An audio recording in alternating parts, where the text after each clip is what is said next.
పేరు సందీప్ అనాలిసిస్ 27 ఛానల్కి అందరికీ స్వాగతం. ఈరోజు మెయిన్ టాపిక్ వచ్చేసి ఎమ్మెల్సీ ఎన్నికల నోటిఫికేషన్ అనేది ఎన్నికల సంఘం అనేది రిలీజ్ చేసిందని దాని గురించి మాట్లాడుకున్నాము. ఇప్పుడు వచ్చేసి ఈ ఎమ్మెల్యే కోట ఎమ్మెల్సీ ఎలక్షన్స్ అనేవి ఎలక్షన్ కమిషన్ అనేది ఇంతకుముందే రిలీజ్ చేశారు. అదే కాకుండా ఇప్పుడు 5 స్థానాల్లో వచ్చేసి తెలంగాణలో ఎమ్మెల్సీ కోట అవి, అలాగే ఆంధ్రప్రదేశ్లో 5 స్థానాలు అనేవి రిలీజ్ చేశారు. ఇది 3వ తారీఖు అనేది నోటిఫికేషన్ అనేది వస్తుందండి.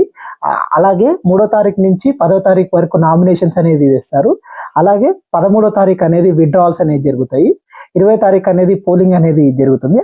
ఆ రోజే మీకు కౌంటింగ్ అనేది కూడా జరిగి రిజల్ట్ అనేది ప్రకటిస్తారు. దీంట్లో వచ్చేసి తెలంగాణలో వచ్చేసి 3 నుంచి 4 స్థానాలు అనేది ఎమ్మెల్సీవి వచ్చేసి కాంగ్రెస్ అనేది గెలిచే అవకాశం అనేది ఉంది. ఎందుకంటే ఎవరైతే ఎక్కువ మెజారిటీ అనేది కాంగ్రెస్కి ఉందండి. కొంతమందిని తీసుకోవచ్చు ఎమ్మెల్యేస్ని. ఎక్కువ శాతము 3 నుంచి 4 స్థానాలు అనేది కాంగ్రెస్ గెలిచే అవకాశం అనేది ఉంది. అలాగే వచ్చేసి ఇప్పుడు ఆంధ్రప్రదేశ్లో వచ్చేసి 5కు 5 స్థానాలు అనేది కూటమి గెలిచే అవకాశం అనేది ఉందండి. 2 స్థానాలు అనేది జనసేనకు అనేది ఇచ్చే అవకాశం ఉంది. అలాగే వచ్చేసి 1 స్థానం అనేది బీజేపీకి ఇస్తారు. ఇంకా 2 స్థానాలు తెలుగుదేశం అనేది తీసుకునే అవకాశం అనేది ఉంది.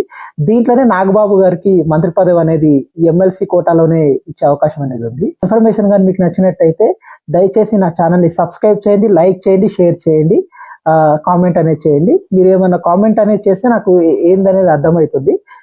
దయచేసి నా ఛానల్ని సబ్స్క్రైబ్ అయితే చేయండి.